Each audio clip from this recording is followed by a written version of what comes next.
जी बताइए। देखिए, इस वक्त हम खड़े हैं संगमरमर का जो सब डिस्ट्रिक्ट हॉस्पिटल है, हाँ वहाँ हम इस वक्त खड़े हैं।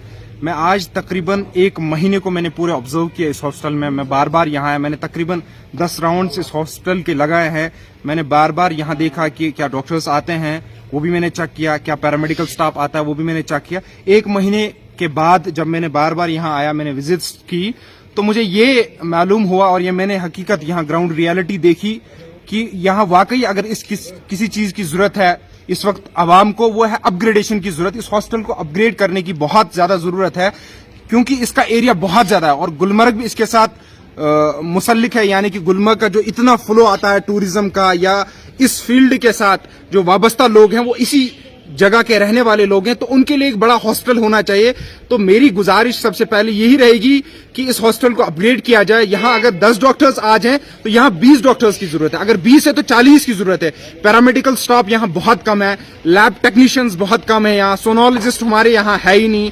तो इन सब चीजों की जरूरत है, यहाँ बहुत सारे ज्यादा डॉक्टर्स की जरूरत है। तो हमारी गुजारिश एडमिनिस्ट्रेशन से यही रहेगी। आज भूपिंदर साहब हमारे हेल्थ सेक्रेटरी हैं, मेरी डायरेक्टली उन्हीं से ये गुजारिश रहेगी कि वो आए, एक बार विजिट करे और लोकल से भी बात करे। मैंने 1 महीने मैंने पूरी ऑब्जर्वेशन की, उसके बाद मैं इस नतीजे पे पहुंचा हूं कि सबसे ज्यादा लीव असाइड कभी कंप्लेंट्स भी आती है, कभी डॉक्टर्स की भी कंप्लेंट होती है, कभी पैरामेडिकल स्टाफ की भी कंप्लेंट होती है।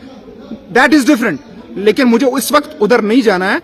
सबसे इंपॉर्टेंट चीज ये है कि हमें इस हॉस्पिटल को अपग्रेड करना चाहिए। अपग्रेडेशन की जरूरत है, यहाँ और डॉक्टर्स की जरूरत है, यहाँ और स्टाफ की जरूरत है, ताकि लोगों की जो मुश्किलात है वो दूर हो सके और जो लोग यहाँ के मसाइल उनको दरपेश है वो हल हो सके। क्योंकि बार बार आपने ये देखा होगा कि अगर यहाँ 10 डॉक्टर्स है लेकिन जरूरत यहाँ 50 डॉक्टर की है, तो ऑब्वियसली कंप्लेंट आएगी। मैंने यहाँ ऐसा भी देखा है, एक डॉक्टर यहाँ 100-150 पेशेंट्स को देखता है दिन में, तो दैट्स अ ह्यूज नंबर। तो हमें बिना इस चीज के कि मुझे लगता है कि उनको टारगेट किए हुए या यहाँ के पैरामेडिकल स्टाफ को टारगेट किए हुए, वो एक अलग पार्ट है। लेकिन इस वक्त मैं कह रहा हूं कि 1 महीने पूरा पढ़ने के बाद, ग्राउंड रियलिटी को देखने के बाद, सबसे ज्यादा इस वक्त अगर कोई जरूरत है तो this hospital need to be upgraded. इसको अपग्रेड करना बहुत जरूरी है और स्टाफ को डबल करना बहुत जरूरी है। यहाँ डॉक्टर्स की बहुत ज्यादा कमी है, डॉक्टर्स और चाहिए। यहाँ अभी जो डॉक्टर्स हैं, मुझे लगता है जितने भी, ऑब्वियसली मैं सर्जन्स की बात करूंगा, जो यहाँ टॉप स्पेशलिस्ट जो डॉक्टर्स हैं, one of the best doctors we are having here.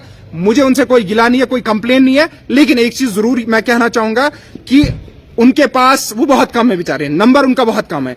एक सर्जन, ब्रिगेड का सर्जन, उसको 6 दिन में से 4 दिन या 5 दिन आना पड़ता है कंटिन्यूअसली। जबकि अगर हम SMHS की बात करेंगे, सोवरा की बात करेंगे, 1 दिन उस लेवल का डॉक्टर 1 दिन या 2 दिन ड्यूटी जाता है। तो आपको उस कंपैरिजन में भी देखना होगा कि यहाँ स्टाफ की बहुत कमी है। स्टाफ यहाँ बहुत ज्यादा चाहिए, पैरामेडिकल स्टाफ यहाँ बहुत चाहिए, लैब टेक्नीशियंस हमारे बहुत कम है और हमारे पास सोनोलॉजिस्ट नहीं है। इसलिए USG के लिए, मामूली USG के लिए हमें यहाँ से पेशेंट को नॉर्मली उसको श्रीनगर रेफर किया जाता, तो फिर उसमें मुझे नहीं लगता है कि इनकी कोई खता है, क्योंकि ये बैक ड्रॉप पे इसका जो इसकी अगर कोई जिम्मेदार है तो वो एडमिनिस्ट्रेशन है मेरे हिसाब से। क्योंकि सोनोलॉजिस्ट अवेलेबल होगा तो USG करेंगे, जब सोनोलॉजिस्ट अवेलेबल ही नहीं है तो USG कहां से होगा। इसी तरह से बाकी फैसिलिटीज की या ब्लड बैंक की हमने बार बार बात उठाई थी। और दूसरी जो हमारी मैटरनिटी की नीचे जो बिल्डिंग है, उसको बहुत सालों से इन्होंने बोला कि इनॉग्रेट करेंगे, इसको तैयार होगी, लेकिन अभी तक वो ना तो तैयार हुई ना वो इनॉग्रेट हुई। मेरी गुजारिश एडमिनिस्ट्रेशन से यही है, मैं कोई कंप्लेंट नहीं करना चाहता हूं, बट पूरे आवाम की तरफ से ये गुजारिश करना चाहता हूं, इस हॉस्पिटल को अपग्रेड कीजिए, यहाँ और डॉक्टर्स लाइए और पैरामेडिकल स्टाफ लाइए, ताकि यहाँ के लोगों की मुश्किलात दूर हो, यहाँ के लोगों के मसाइल हल हो।